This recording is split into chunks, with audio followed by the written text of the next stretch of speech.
Hey guys, welcome back to my channel एडुगेबर और आप सबका स्वागत है फिर से हमारी एक न्यू वीडियो में।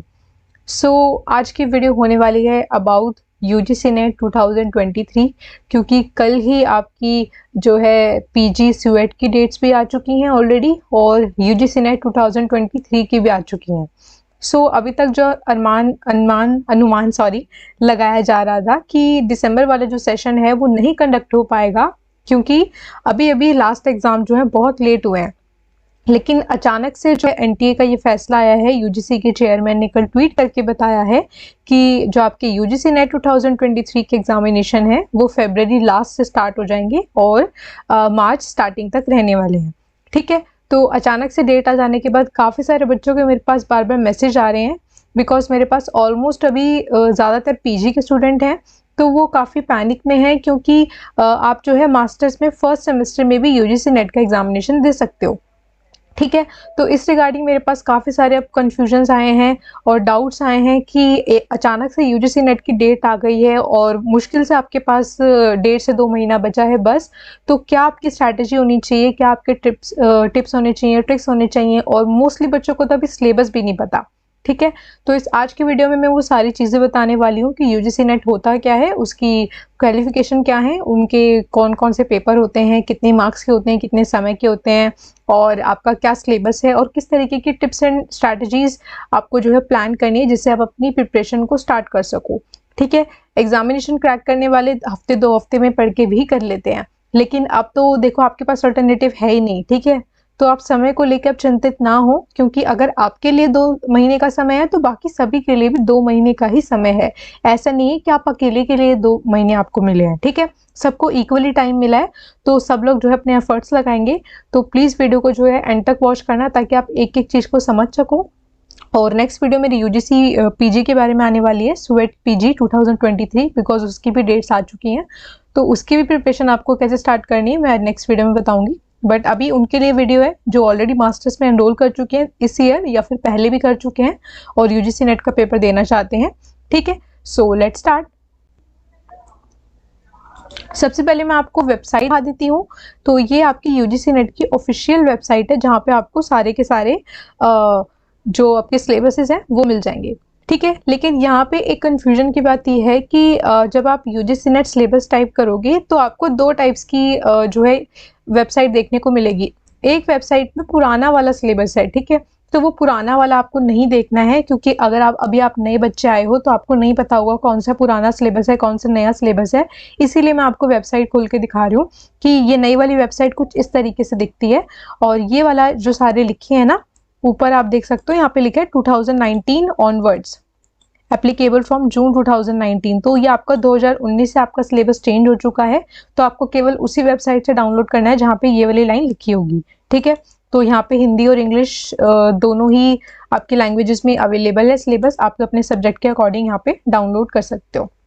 ठीक है, सबसे पहले मैं आपको एक छोटी सी पीपीटी से समझा देती हूँ कि यूजीसी नेट होता क्या है बेसिकली।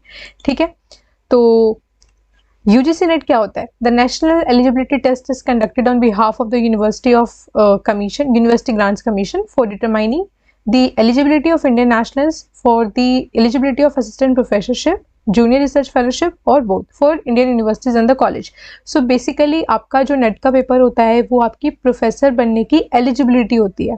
ऐसा नहीं कि आप पेपर देती ही प्रोफेसर बन जाओगे, ये सिर्फ आपकी एलिजिबिलिटी होती है कि आपने जो है प्रोफेसर बनने की एलिजिबिलिटी अब पा ली है और अब आप डिफरेंट यूनिवर्सिटी डिफरेंट कॉलेजेस में जाके क्या कर सकते हैं, अप्लाई कर सकते हैं। और यूजीसी नेट के 2 पहलू हैं, एक है यूजीसी नेट और एक है यूजीसी नेट जेआरएफ। ठीक है, तो दोनों में फ़र्क क्या होता है वो मैं आपको बता देती हूँ। यूजीसी नेट होता है आपका बेसिक आपकी एलिजिबिलिटी, और आपकी जो परसेंटेज आती है, जो मेरिट आती है, उसमें 2 तरह की कट ऑफ होती हैं। फर्स्ट आपकी जो है नेट के लिए होती है और सेकंड आपकी जेआरएफ के लिए होती है। ठीक है, तो यानी कि फॉर एग्जांपल अगर 60 पे, मैं जस्ट आपको एग्जांपल दे रही हूँ, अगर आपकी 60 पे कट ऑफ गई है नेट की, ठीक है, तो आपकी हो सकती है 65 पे आपकी जेआरएफ की हो। ये सिर्फ आपको एग्जांपल दे रही हूँ। ठीक है, तो यानी कि सेम पेपर आपको देना है, लेकिन एक ही पेपर में 2 टाइप की मेरिट्स होती हैं, एक नेट के लिए और एक नेट जेआरएफ के लिए। तो यानी कि जिन बच्चों के थोड़े और अच्छे मार्क्स आए होते हैं उनको नेट और जेआरएफ दोनों के लिए क्वालिफाई माना जाता है। अब JRF किन के लिए होता है? JRF एक तरीके की फेलोशिप होती है जो आपको PhD करने के लिए दी जाती है गवर्नमेंट की तरफ से, ठीक है। अगर आपने JRF नहीं किया है और सिर्फ नेट किया है तो आपको जो भी PhD में आपका जो भी खर्चा होगा इतने सालों तक वो सारा आपको खुद करना होगा। लेकिन JRF जब आपको मिल जाता है तो एक पर्टिकुलर अमाउंट आपको गवर्नमेंट की तरफ से एज अ फेलोशिप दिया जाता है अपनी रिसर्च को कंडक्ट करने के लिए, ठीक है। वो ऑलमोस्ट आपको 4 to 5 ईयर्स के लिए मिलता है जब तक आपकी PhD चलती है, ठीक है। ऐसा नहीं है लाइफ टाइम मिलेगा, ऐसा कुछ नहीं, क्योंकि ये जॉब नहीं है, ये सिर्फ आपको PhD करते हुए जितना टाइम आपकी PhD चलेगी और PhD आपकी रेगुलर मोड में होगी तो उसमें आपको JRF मिलेगा, ठीक है। तो ये तो हो गई दोनों के बीच का फर्क। अब बात करते हैं कि UGC नेट का पेपर कैसा होता है। UGC नेट में 2 पेपर होते हैं, एक पेपर 1 होता है और एक पेपर 2 होता है। पेपर 1 पेपर आपका जनरल होता है और पेपर 2 आपका सब्जेक्ट डोमेन होता है, यानी कि आप किसी भी सब्जेक्ट से बिलोंग करते हो, आप कोई भी सब्जेक्ट दे रहे हो, चाहे आप हिस्ट्री में दे रहे हो, पॉलिटिकल साइंस में दे रहे हो, कंप्यूटर साइंस में दे रहे हो, तो पेपर 1 जो है वो आपका कंपल्सरी होता है और कॉमन होता है, यानी कि सबका सेम होता है सिलेबस, ठीक है। इसमें दोनों में ही 10-10 यूनिट्स होती हैं और दोनों पेपर में से फर्स्ट पेपर आपका कंपल्सरी होता है और कॉमन होता है सभी सब्जेक्ट्स के लिए, और पेपर 2 आपका डोमेन सब्जेक्ट होता है, यानी कि जिस आप मेन पेपर में देना चाहते हो उसके लिए आपका पेपर 2 होता है, ठीक है। यूजीसी नेट आपका जो है कंडक्ट करवाया जाता है साल में 2 बार, लेकिन अभी फिलहाल कोरोना की वजह से पिछले 2 साल से 1 बार कंडक्ट कराया जा रहा था, और दोबारा साइकिल को 2 टाइम्स लाने के लिए ही आपका यूजीसी नेट का 2023 इतना जल्दी करवाया जा रहा है, ठीक है। आपका जो मीडियम होता है पेपर का वो हिंदी और इंग्लिश दोनों ही रहता है, ठीक है। और अब बात करते हैं कि अप्लाई कौन कर सकता है।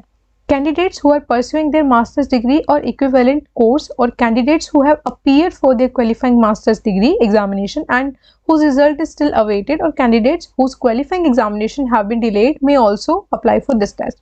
तो मैं इसको इजी सी भाषा में आपको समझा देती हूँ। आसान सी भाषा में मतलब ये है कि अगर आपने मास्टर के अंदर एडमिशन एक बार ले लिया है तो आप नेट का पेपर दे सकते हैं, ठीक है। क्योंकि कई बच्चों के मेरे पास ये मैसेज आए थे कि मैम क्या सिर्फ फाइनल ईयर के स्टूडेंट्स ही दे सकते हैं, बिकॉज काफ़ी बच्चों में ऐसे मिथ है कि ओनली फाइनल ईयर स्टूडेंट्स ही दे सकते हैं, लेकिन ऐसा नहीं है। एक बार एक बार आपने मास्टर्स में एडमिशन ले लिया उसके बाद आप UGC नेट का पेपर बखूबी दे सकते हैं। बस फर्क इतना होगा कि आपके पास जो नेट का सर्टिफिकेट आएगा वो आपकी मास्टर कंप्लीट करने के बाद आएगा, यानी कि आप कहीं भी अगर नेट के बिहाफ पे अप्लाई करना चाहोगे तो वो आप मास्टर्स कंप्लीट करने के बाद ही कर पाओगे, लेकिन आपका जो नेट है वो एलिजिबल माना जाएगा।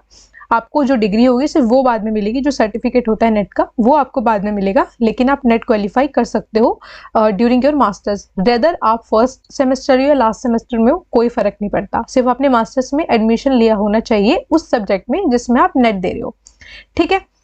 सो अब बात करते हैं आगे। अब बात करते हैं एग्जामिनेशन कैसा होता है। तो एग्जामिनेशन आपका 3 घंटे का होता है, 180 मिनट आप इसको बोल सकते हो, ठीक है, विदाउट एनी ब्रेक। तो यानी कि जैसे कि मैंने आपको पेपर 1 और पेपर 2 के बारे में समझाया, ऐसा नहीं है कि पेपर 1 अलग दिन कंडक्ट कराया जाएगा, पेपर 2 अलग दिन, या फिर एक दिन में थोड़ा ब्रेक मिलेगा, ठीक है। पेपर 1 और 2 आपको दोनों साथ में देने होते हैं। पेपर 1 में आपके 50 क्वेश्चंस होते हैं, जो कि एक क्वेश्चन 2 मार्क्स का होता है, तो आपका 100 मार्क्स हो गए। पेपर 2 में आपके 100 क्वेश्चंस होते हैं, जो आपका मेन पेपर होता है, ठीक है। उसमें आपकी एक क्वेश्चन 2 मार्क्स का मिला के ये 200 मार्क्स का बन गया। तो कुल मिला के आपका 300 नंबर का पेपर होता है, ठीक है। 300 नंबर का आपका UGC नेट का पूरा पेपर होगा 3 घंटे बैठकर। 3 आपको याद रखना है, 300 नंबर का पेपर है और 3 घंटे बैठ के देना है। Each question carries 2 marks. The medium of question paper shall be English and Hindi only, ठीक है। और साथ ही साथ आपको एक सबसे बेस्ट चीज आपको नेट की बता दूं कि इसमें नेगेटिव मार्किंग नहीं होती है, ठीक है। नेगेटिव मार्किंग आपकी इसमें नहीं होती है, यानी कि अगर आपको कोई क्वेश्चन गलत भी हो जाता है तो आपको टेंशन लेने की जरूरत नहीं है। और अगर आपको कोई भी अपना सिलेबस वगैरह डाउनलोड करना है तो वो आप अपनी इस वाली वेबसाइट से कर सकते हो, जो मैंने आपको अभी दिखाई है, ठीक है। तो ये था ऑलमोस्ट अभी पेपर के बारे में। अब मैं आपको सिलेबस दिखा देती हूँ कि सिलेबस कैसा है UGC नेट का, ठीक है। तो फिलहाल मैं आपको सबसे पहले पेपर 1 का सिलेबस दिखाती हूँ, जो सब लोगों के लिए कॉमन है, ठीक है। तो ये नया वाला सिलेबस मैं एक बार आपको लुक दिखा रही हूँ किस तरीके का दिखता है, क्योंकि पुराना वाला मत डाउनलोड कर लेना, नया वाला ही डाउनलोड करना, क्योंकि पेपर आपका इसी के अकॉर्डिंग आएगा। पेपर कोड है आपका 00, ठीक है। 00 इसलिए होता है क्योंकि आपका कॉमन पेपर है और जो भी सब्जेक्ट आप देने वाले हो उन सभी में आपको पेपर 1 तो देना ही देना है। ये जनरल पेपर है, यहाँ पे लिखा हुआ है आपका जनरल पेपर, और teaching and research aptitude. So basically इस पेपर को लेने का मोटिव ये है कि आपकी टीचिंग स्किल्स कैसी हैं। तो टीचिंग स्किल में आपको थोड़ी बहुत हर सब्जेक्ट की जनरल नॉलेज होनी ज़रूरी है। तो इसीलिए इस पेपर में कुछ चीज़ें मैथ्स की होती हैं, कुछ साइंस की होती हैं, कुछ कंप्यूटर साइंस और कुछ आपका जो है रीजनिंग वगैरह। तो ये सब मिला के आपका पेपर 1 बनाया गया है, यानी कि एक प्रोफेसर की एलिजिबिलिटी के लिए आपको कॉमन चीज़ों का ज्ञान होना ज़रूरी है। सिर्फ ऐसा नहीं है कि आपको अपना सब्जेक्ट ही आना चाहिए, कुछ कॉमन चीज़ें जो सभी को आनी चाहिए, उनसे इनका ये मतलब है। ठीक है, तो यूनिट 1 सबसे पहले देख लेते हैं। यूनिट 1 आपकी टीचिंग स्किल्स को इम्प्रूव करने के लिए दिया गया है, इसीलिए इसका नाम टीचिंग एप्टीट्यूड भी है, जिसमें कि आपको कुछ कंसेप्ट ऑब्जेक्टिव पढ़ने हैं टीचिंग के रिगार्डिंग, लर्नर्स की कैरेक्टरिस्टिक्स पढ़नी है, factors affecting teaching related to, यानी कि कौन से वो फैक्टर्स हैं जो टीचिंग को आपको अफेक्ट करते हैं, और मेथड्स ऑफ टीचिंग आपको पढ़ना है। तो ये सब आपका मैं अलग से एक वीडियो में बताऊंगी कि आपको इन सबको पढ़ना कैसे है, क्योंकि आज की वीडियो काफ़ी लंबी हो जाएगी। तो अभी जस्ट मैं आपको एक मोटा मोटा सिलेबस दिखा रही हूँ, ठीक है, जिसमें कि जस्ट मैं आपको छोटा सा एक ग्लिम्स दे देती हूँ कि जो अभी आपको पता ही होगा कि लॉकडाउन में आपकी एजुकेशन डिजिटल पे ज़्यादा शिफ्ट हो चुकी है। तो डिजिटल चीज़ों पे आपको ज़्यादा फोकस करना है, लाइक आपके जो टीचिंग मेथड्स हैं उसमें आपका स्वयं प्रभा, मूक्स हो गए, तो ये सब आपको ज़्यादा पढ़ना है, क्योंकि ये कुछ ऑनलाइन प्लेटफॉर्म्स हैं जो गवर्नमेंट की तरफ से बनाए गए हैं आपके एजुकेशनल हेल्प के लिए। ठीक है, नीचे आप चलोगी तो सेकेंड यूनिट आपकी रिसर्च एप्टीट्यूड के बारे में है। जैसे कि आप पीएचडी में जब रिसर्च करने जाते हो तो उसमें आपको क्या क्या पता होना चाहिए पहले से, उसके रिगार्डिंग ये पेपर है कि रिसर्च क्या होता है, उसके मीनिंग क्या है, उसके टाइप्स क्या हैं, कैरेक्टरिस्टिक्स क्या होती हैं, क्या मेथड्स होते हैं रिसर्च को कंडक्ट कराने के, स्टेप्स क्या होते हैं रिसर्च में, थीसिस आर्टिकल, सब कुछ ये थोड़ा बहुत जो है रिसर्च के रिलेटेड पेपर बनाया गया है, यूनिट बनाई गई है। ठीक है, थर्ड में आपका कॉम्प्रिहेंशन आता है। उसका मतलब है कि आपको एक पैसेज दिया जाता है, पैसेज में से आपको एमसीक्यूज करने होते हैं। और यूनिट 4 आपकी कम्युनिकेशन के बारे में है, इसमें भी वही आपको मीनिंग, टाइप वगैरह पढ़ना है, और इफेक्टिव कम्युनिकेशन कौन कौन से होते हैं, किस टाइप के होते हैं, कौन कौन से बैरियर्स होते हैं इफेक्टिव कम्युनिकेशन में, और मास मीडिया एंड सोसाइटी।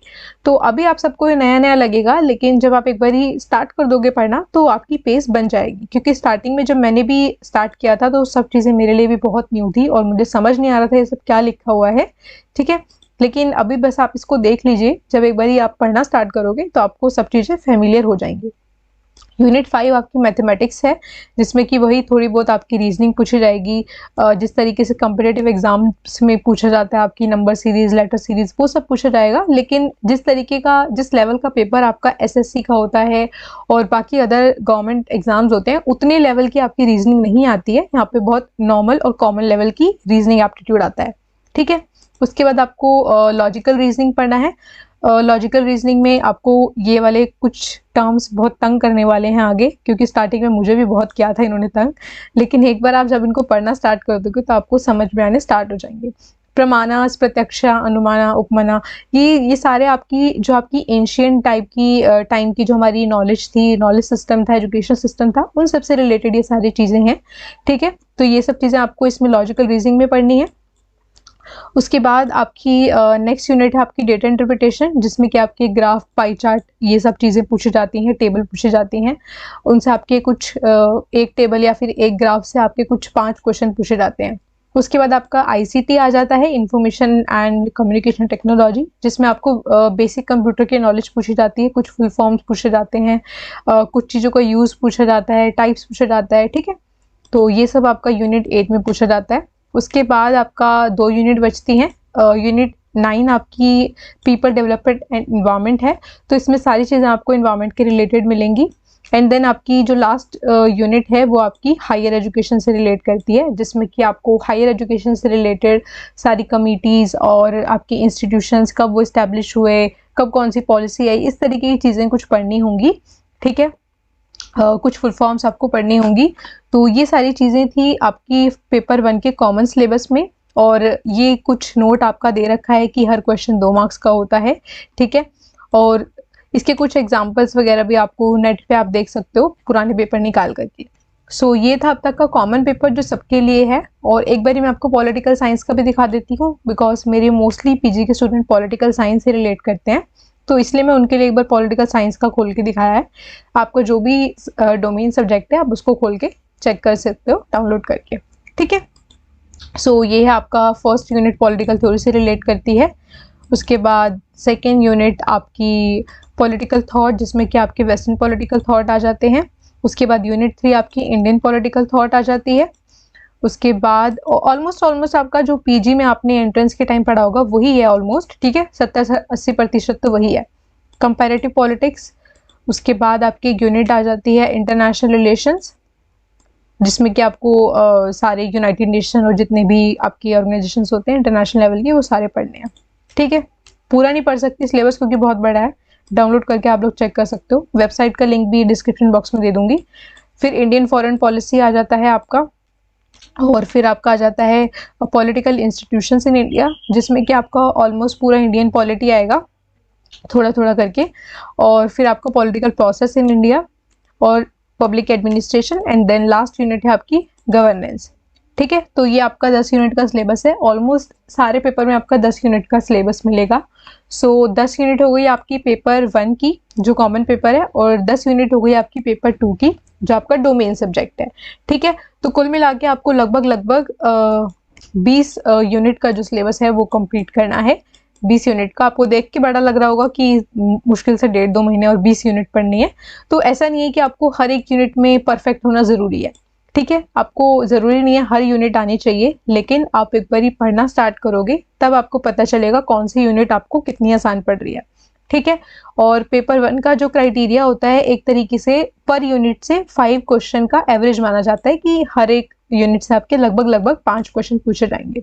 ऐसा कोई कंपल्सरी नहीं है कि एग्जैक्ट 5 ही पूछे जाएं, लेकिन एक जनरल क्राइटेरिया है कि एवरेज आपकी 5 क्वेश्चन पर यूनिट पूछा जाता है, ठीक है। ऐसा कोई क्राइटेरिया यूनिट 2 से नहीं है, सॉरी। यूनिट 2 में क्योंकि 100 क्वेश्चन आते हैं तो कुछ भी ऊपर नीचे कर सकते हैं, वो उनकी मर्जी है। सबसे पहले मैं आपको बताना चाहूँगी कि आपको पेपर 1 कहाँ से पढ़ना है। तो पेपर 1 के लिए सबसे बेस्ट बुक और जो सब लोग लेते हैं वो है KVS मदान। मैं यहाँ पे लिख देती हूँ, ठीक है। KVS मदान आपको लेनी है सबसे पहले पेपर 1 के लिए। उसमें आपको पूरा सिलेबस आपको यूनिट वाइज मिल जाएगा। स्टार्टिंग की बुक में आपको यूनिट वाइज सिलेबस लिखा हुआ भी मिल जाएगा, और फिर पूरी बुक में जितना भी मटेरियल है वो पूरा यूनिट वाइज ही है, और साथ ही साथ हर यूनिट के साथ क्वेश्चंस भी हैं कि उस यूनिट से किस टाइप के क्वेश्चंस आते हैं, ठीक है। तो ये हो गई आपकी पेपर 1 के लिए। और पेपर 2 तो आप जो है अपने सब्जेक्ट के अकॉर्डिंग ही लोगे। लेकिन अब बात आती है कि आपकी जो स्ट्रैटेजी है, जो प्रिपरेशन है, उसको स्टार्ट कहाँ से करें। तो सबसे पहले आप निकालेंगे PYQs, ठीक है। PYQ निकालेंगे, और हो सके तो 2019 के ऑनवर्ड्स के निकालें, क्योंकि अभी ज़्यादा समय आपके पास है भी नहीं कि आप पुराने 10-20 साल के निकाल के बैठ जाएं, ठीक है। तो अभी फ़िलहाल आपको ज़्यादा से ज़्यादा 2015 या फिर 2019 तक का पेपर आपको निकालना है, क्योंकि सिलेबस आपका 2019 से चेंज हुआ है। 2019 से आप देखोगे तो ज़्यादा बेटर रहेगा अंडरस्टैंडिंग के लिए, ठीक है। जो भी आपको दोनों पेपर निकाल के देखने हैं, पेपर 1 का भी निकाल के देखना है, पेपर 2 का भी। फिर एक दिन बैठ के सिर्फ उनको समझना है, कुछ प्रिपरेशन स्टार्ट नहीं करनी, कोई स्ट्रैटेजी नहीं बना लेनी है एकदम से, सिर्फ उनको देखना है किस टाइप के क्वेश्चन पूछे जा रहे हैं। आपको एक बार पैटर्न समझने की कोशिश करनी है कि क्या चाह रहा है एग्जामिनर आपसे, ठीक है, उनकी डिमांड क्या है, ताकि आप उसी ओरिएंटेशन के साथ पढ़ाई स्टार्ट करें। एक बार आप इनको एनालाइज कर लोगे तो आप जब सिलेबस उठाओगे तो सिलेबस में टॉपिक वाइज आप पढ़ना स्टार्ट करोगे, ठीक है। उस हिसाब से अपनी स्ट्रैटेजी बनाओगे कि एक दिन में मुझे इस यूनिट में से ये टॉपिक सारे कर लेने हैं, या फिर एक दिन में मैं इतनी यूनिट कवर करूंगा या करूंगी, ठीक है। ये आपकी स्ट्रैटेजी होनी चाहिए।